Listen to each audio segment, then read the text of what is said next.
Hello students. इस video में हम लोग मोशन ऑफ बॉडीज पढ़ेंगे। इन वन डायमेंशन है, टू डायमेंशन आपका चैप्टर है ये मोशन।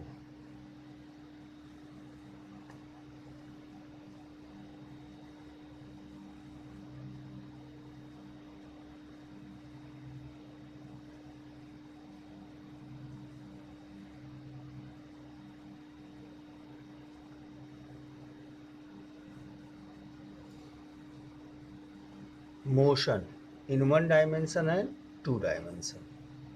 चैप्टर 3 आपका है।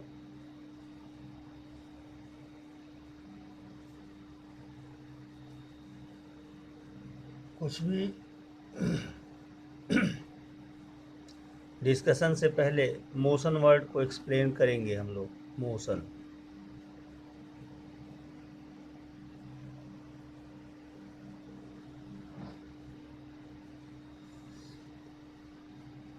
whenever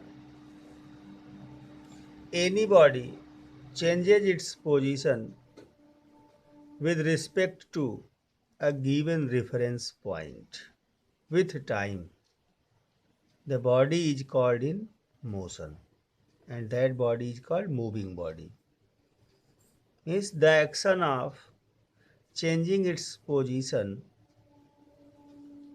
with time with respect to another stationary point or reference point is called motion.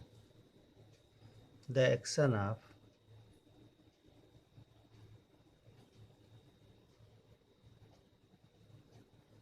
changing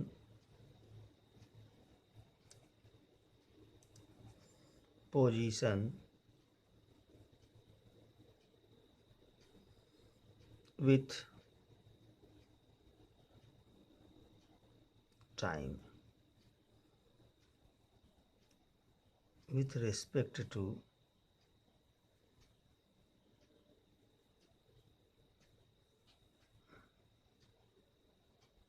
another reference point.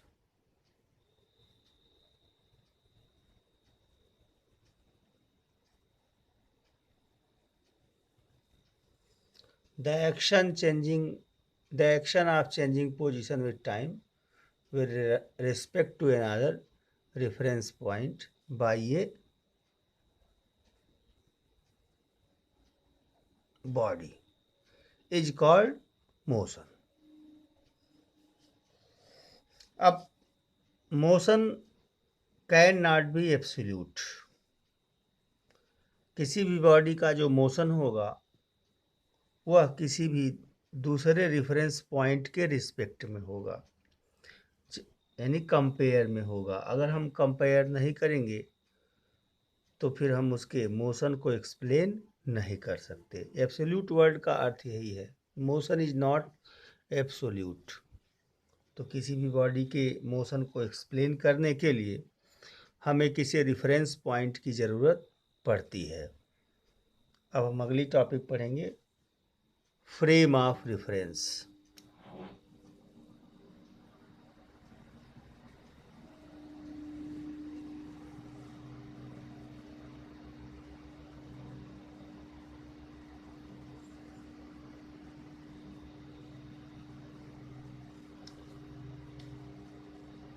Frame of reference क्या है? जो बॉडी मूव कर रही है उस बॉडी के किसी टाइम पर पोजीशन को एक्सप्लेन करने के लिए कि मूविंग बॉडी कब कहाँ है, किसी न किसी रेफरेंस पॉइंट की ज़रूरत पड़ती है। और चाहे किसी प्लेन में बॉडी मूव कर रही हो, स्ट्रेट लाइन के लॉन्ग मूव कर रही हो, या स्पेस में मूव कर रही हो, किसी भी पॉइंट के या किसी बॉडी के पोजीशन को बताने के लिए हम कोऑर्डिनेट एक्सिस का XYZ एक्सिस का सहारा लेते हैं। तो उसी को टाइम फ्रेम मानते हुए अगर उसमें हम कोई क्लॉक लगा दें तो टाइम फ्रेम मानते हुए फ्रेम ऑफ रेफरेंस मान लेते हैं। डेफिनेशन होगा the set of coordinate axis attached to a specified body relative to which the position of particle of or the time of an event occurring in space can be described is called space-time frame of reference. The set of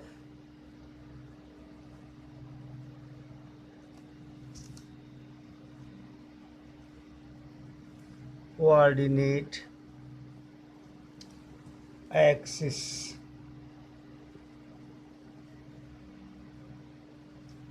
attached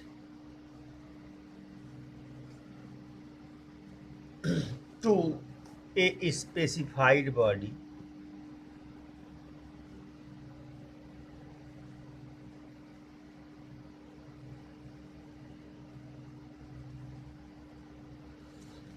relative to which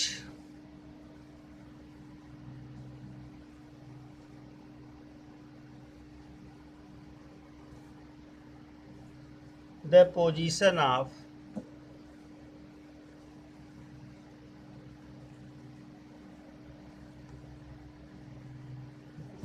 a particle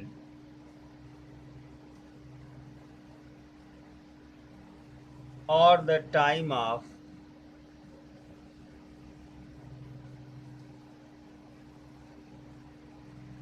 an event occurring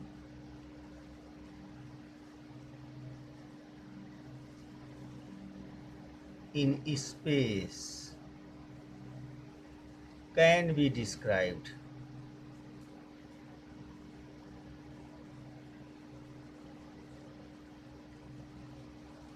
is called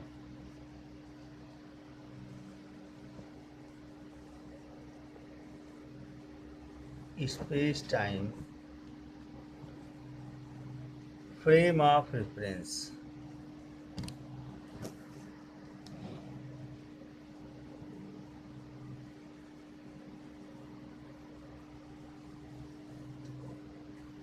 The set of coordinate axes attached to a specified body.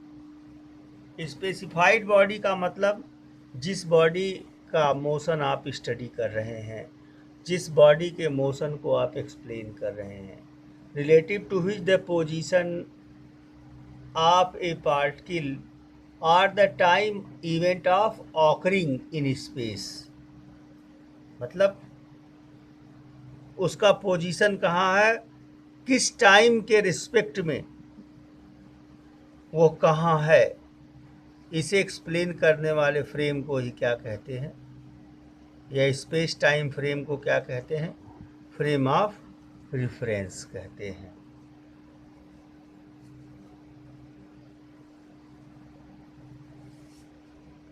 Point object,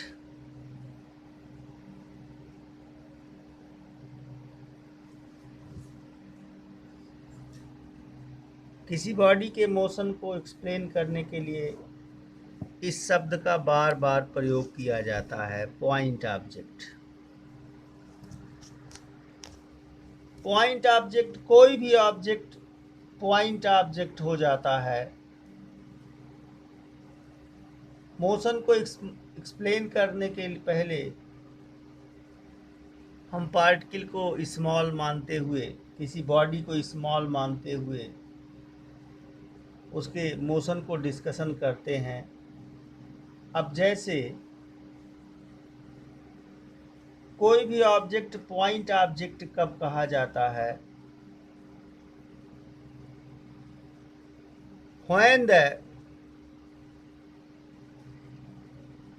distance or position of body is very large in comparison to the given reference point. Explain करने से पहले बात को example से लेंगे। कोई train है, platform पे खड़ी है, तो आपके प्लेटफॉर्म के कंपेयर में वो पॉइंट ऑब्जेक्ट नहीं होगी। लेकिन अगर वही 10 किलोमीटर दूर चली गई तो अब 10 किलोमीटर के कंपेयर में 100 मीटर का जो आपका ट्रेन है अब वो बहुत छोटा हो गया, अब वो पॉइंट ऑब्जेक्ट हो जाएगा। लेकिन प्लेटफॉर्म के कंपेयर में वो पॉइंट ऑब्जेक्ट एज्यूम नहीं किया जा सकता। आपके रिस्पेक्ट में अर्थ बहुत बड़ा है, लेकिन सन के रिस्पेक्ट में अर्थ को पॉइंट ऑब्जेक्ट माना जा सकता है, क्योंकि सन से अर्थ की डिस्टेंस उसके अपने डायामीटर यानी अर्थ के डायामीटर के कंपेयर में बहुत ज़्यादा है, इसलिए उसे क्या माना जा सकता है? पॉइंट ऑब्जेक्ट माना जाता है। अब बॉडी के मोशन को 3 पार्ट में बांट के स्टडी करते हैं। Motion in 1 dimension, motion in 2 dimension and motion in 3 dimension. Motion in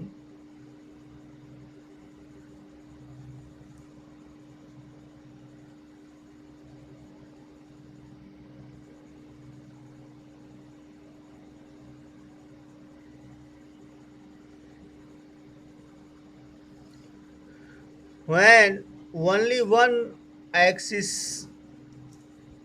of 3 xyz axis is involved to describe the motion of body, its motion is called motion in 1 dimension or linear motion also।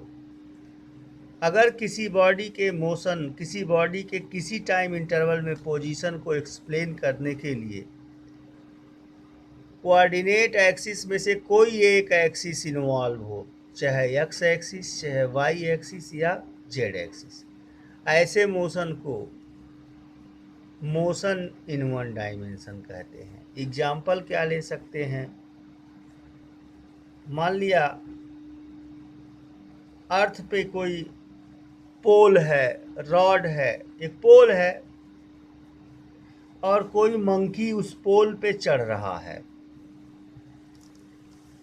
कोई पोल है और कोई बंदर उस पे चढ़ रहा है, कोई कीड़ा उस पे चढ़ रहा है। तो उस मंकी या कीड़े के किसी टाइम पोजीशन को हम अगर पोल को जेड एक्सिस के डायरेक्शन में माने और अर्थ के प्लेन में एक्स और वाई एक्सिस को माने तो 1 डायमेंशनल मोशन हो जाएगा।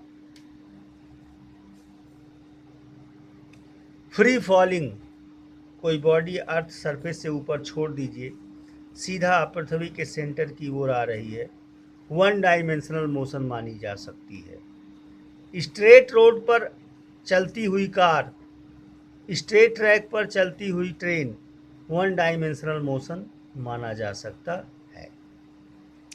2 डायमेंशनल मोशन, जब किसी भी बॉडी का पोजीशन एक्सप्लेन करने के लिए एक साथ 2 कोऑर्डिनेट एक्सिस इन्वॉल्व हों, यानी वो किसी प्लेन में मोशन करेगी, चाहे एक्स वाई एक्सिस इन्वॉल्व हो तो एक्स वाई प्लेन में बॉडी मूव करेगा, वाई जेड एक्सिस इन्वॉल्व हो तो वाई जेड प्लेन में।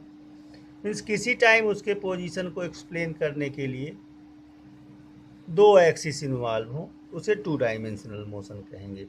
और तीनों एक्सिस इन्वॉल्व हो जाएं तो 3 डायमेंशनल मोशन कहेंगे। 1 डायमेंशनल मोशन में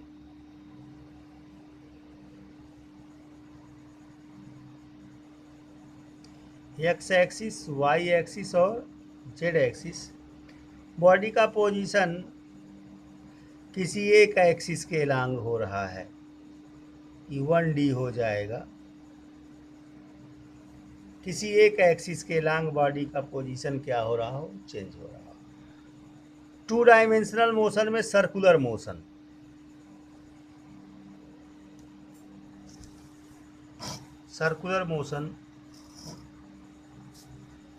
सर्कुलर मोशन 2 डायमेंशनल मोशन का एग्जाम्पल है। X axis, y axis. अब किसी टाइम पे बॉडी यहाँ है, तो अब इस पॉइंट का पोजीशन अगर आप कार्टेशियन कोऑर्डिनेट में बताते हैं एक्स कामा वाई, बॉडी का पोजीशन तो ये है ना, बॉडी का पोजीशन तो किसी टाइम पे ये है। इस डिस्टेंस को, इस डिस्प्लेसमेंट को बताने के लिए आपको एक्स और वाई दोनों का सहारा लेना पड़ेगा। तो सर्कुलर मोशन कैसा मोशन हो गया? मोशन इन टू डायमेंशन, या टू डायमेंशनल मोशन हो गया, 2D हो जाएगा ये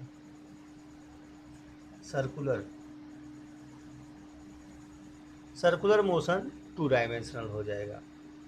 आसमान में उड़ती हुई चिड़िया, उड़ती हुई पतंग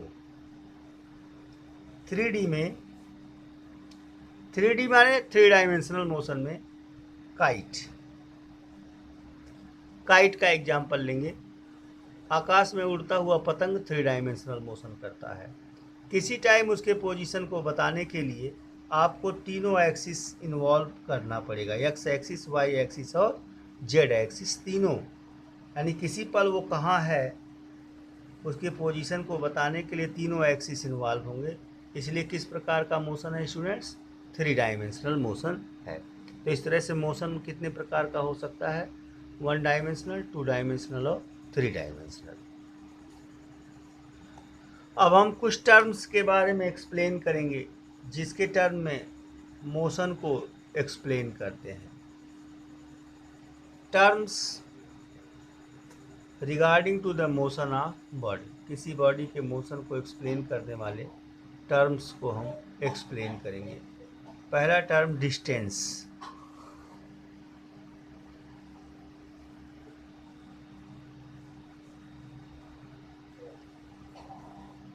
डिस्टेंस क्या होता है? The actual length of path covered by moving body in A given time interval, किसी दिए गए इंटरवल में बॉडी द्वारा, मूविंग बॉडी द्वारा जो actual length of path cover किया जाता है वही उसका डिस्टेंस कहलाता है।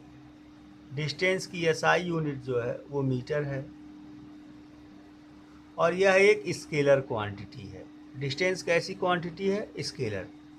डिस्टेंस को मेजर करने के लिए किसी डायरेक्शन सेंस की आवश्यकता नहीं होती है, इसलिए डिस्टेंस स्केलर क्वांटिटी है।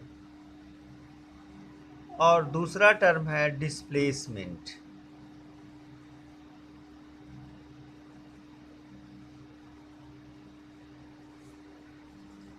डिस्प्लेसमेंट स्टूडेंट्स वेक्टर क्वांटिटी है। डिस्प्लेसमेंट क्या होगा? किसी भी बॉडी का डिस्प्लेसमेंट यूं कह सकते हैं कि the actual length between initial and final position is called its displacement. Suppose करिए कोई बॉडी चलना स्टार्ट करती है, यहाँ इनिशियल पॉइंट ए से वो बी पे जाती है 2 किलोमीटर या 3 किलोमीटर, फिर सी पे जाती है 4 किलोमीटर। अब अगर आप उसके डिस्प्लेसमेंट की बात करेंगे और डिस्टेंस की, तो डिस्टेंस कितना हो जाएगा? 3 kilometre plus 4 kilometre equal to 7 kilometre. 7 kilometre उसका डिस्टेंस हो गया, लेकिन डिस्प्लेसमेंट जो होगा यानी डिस्टेंस जो है वो ए बी और प्लस बी सी हो जाएगा। A B plus B C path का एक्चुअल लेंथ, अगर ये 90 डिग्री पे हो मान लो, तो उसका डिस्प्लेसमेंट ये ए सी हो जाएगा। ये डिस्प्लेसमेंट है, यानी इनिशियल और फाइनल के बीच का जो सीधा लेंथ है वही डिस्प्लेसमेंट है। अब अगर इस ट्रायंगल से आप लोग देख रहे होंगे, पाइथागोरस थ्योरम का यूज किया जाए तो ये 5 किलोमीटर आएगा। यानी डिस्प्लेसमेंट कितना हो गया,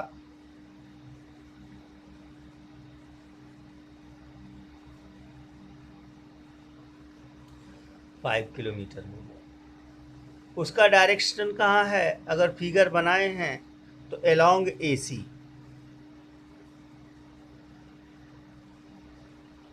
अलोंग AC। डिस्प्लेसमेंट की भी यूनिट बच्चों मीटर ही होती है और यह एक वेक्टर क्वांटिटी होती है। डिस्टेंस और डिस्प्लेसमेंट दूसरे एग्जाम्पल से समझेंगे। एग्जाम्पल 2, अगर कोई बॉडी सर्कुलर ट्रैक पे चल रही है, जिस सर्कुलर ट्रैक का रेडियस स्मॉल r है, मान लिया O पॉइंट से बॉडी चलना शुरू किया और आधा चक्कर पूरा करके बॉडी B पॉइंट पे पहुंच गई यहाँ, तो इसका जो डिस्टेंस कवर्ड होगा, अगर डिस्टेंस आप निकाल रहे हैं तो पूरा एक रिवॉल्यूशन कंप्लीट करने में बॉडी कितना डिस्टेंस चलेगी, पाथ की लंबाई कितना होगी बच्चों, 2πr। तो आधा सरकमफ्रेंस को तय करने में जो डिस्टेंस वो तय करेगी 2πr का आधा क्या हो जाएगा, πr, जहाँ r क्या है, रेडियस है। लेकिन डिस्प्लेसमेंट जो होगा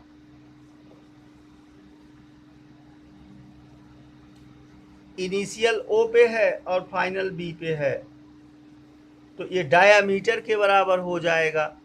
O से B की दूरी OB equal to diameter equal to 2r। इस तरह से डिस्टेंस और डिस्प्लेसमेंट के क्वेश्चंस को फिगर बना के आप उसके सेंस से निकाल लेंगे। अब अगला टॉपिक है speed.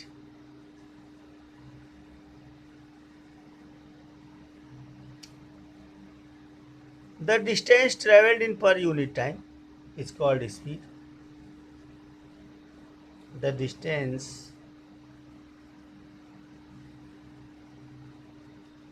traveled by moving body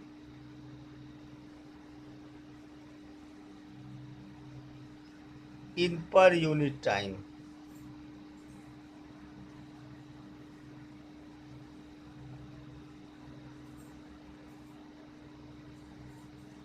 the distance traveled by body in per unit time is called its speed. Speed equal to distance traveled upon time taken. Speed की यूनिट क्या होती है, स्पीड एक स्केलर क्वांटिटी है और unit metre पर second होती है।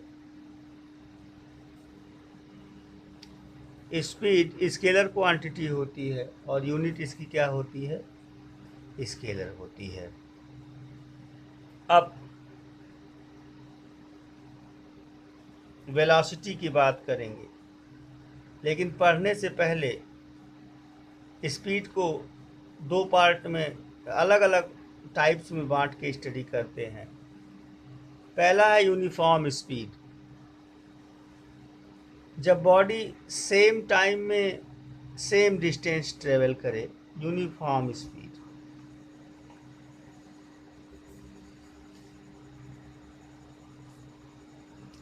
When moving body travel same distance and same interval of time, its speed is called uniform speed.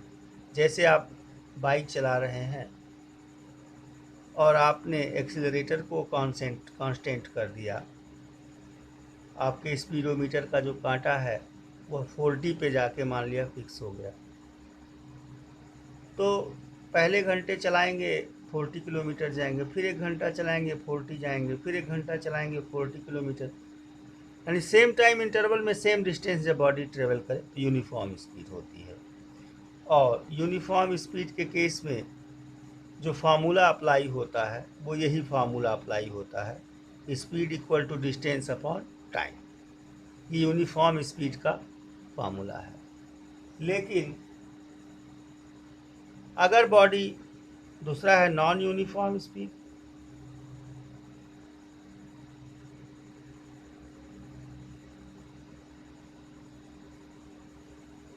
अब यूनिफॉर्म स्पीड में अगर कोई बॉडी मूव कर रही है तो किसी टाइम में ट्रेवल डिस्टेंस बराबर स्पीड इनटू टाइम, डिस्टेंस की वैल्यू निकालने के लिए हम स्पीड में टाइम का गुणा करा देते हैं, या स्पीड की वैल्यू निकालने के लिए डिस्टेंस में टाइम से डिवाइड कर देते हैं। नॉन यूनिफॉर्म स्पीड, जब बॉडी सेम टाइम इंटरवल में अलग अलग डिस्टेंस कवर करे, नॉन यूनिफॉर्म स्पीड हो जाती है। जैसे पहले घंटे में आप चले, 9 बजे चले, 10 बजे तक आप 50 किलोमीटर गए। अब 10 से 11 में आप 40 किलोमीटर ही गए, आपकी स्पीड घट गई। 11 से 12 में आप 70 किलोमीटर चले गए। अलग अलग टाइम इंटरवल में अलग अलग डिस्टेंस आप कवर करें, सेम टाइम इंटरवल में अलग अलग डिस्टेंस कवर करें, ऐसे स्पीड को नॉन यूनिफॉर्म स्पीड कहते हैं। अब बॉडी अगर नॉन यूनिफॉर्म स्पीड से मूव कर रही हो तो फिर उसका एवरेज निकाल लेते हैं। किसी टाइम उसके पोजीशन को बताने के लिए उसका एवरेज निकाल लेते हैं, यानी एवरेज स्पीड। एवरेज स्पीड क्या होता है? एवरेज स्पीड किसका निकालते हैं स्टूडेंट्स? जब बॉडी नॉन यूनिफॉर्म मोशन में हो। अगर यूनिफॉर्म मोशन में होगा, यूनिफॉर्म स्पीड से चलेगा, तब तो स्पीड फार्मूला यही होगा। लेकिन नॉन यूनिफॉर्म स्पीड से चलेगा तो एवरेज स्पीड निकाल देते हैं। The ratio of total distance travelled to the total time taken is called average speed. Average speed equal to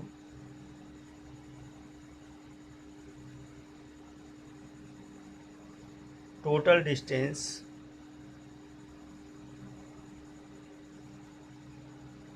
travelled upon total time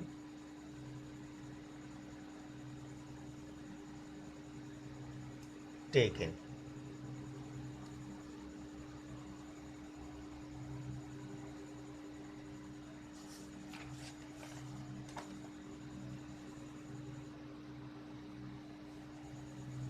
इसके बाद हम बात करेंगे वेलोसिटी की।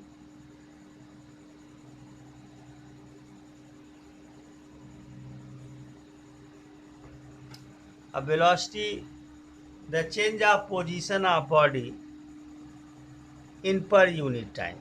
The change in displacement of body in per unit time is called its velocity.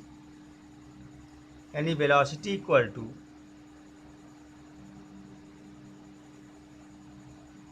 displacement upon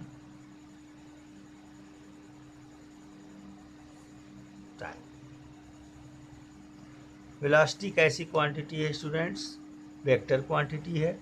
इसकी भी unit metre पर second होती है। टाइप्स की बात करेंगे तो uniform velocity same time interval में सेम डिस्प्लेसमेंट कवर करे, यूनिफॉर्म वेलोसिटी होगा। Non uniform velocity same time interval में अगर बॉडी अलग अलग डिस्प्लेसमेंट को कवर करे तो उसकी जो वेलोसिटी होती है वो नॉन यूनिफॉर्म वेलोसिटी होती है। Average velocity total displacement upon total time taken, average velocity हो जाती है। अब ये वेक्टर क्वांटिटी है और यूनिट क्या हो जाएगा इसका? मीटर पर सेकेंड। तो speed and velocity clear students? अब हम नेक्स्ट टर्म्स को नेक्स्ट वीडियो में स्टडी करेंगे।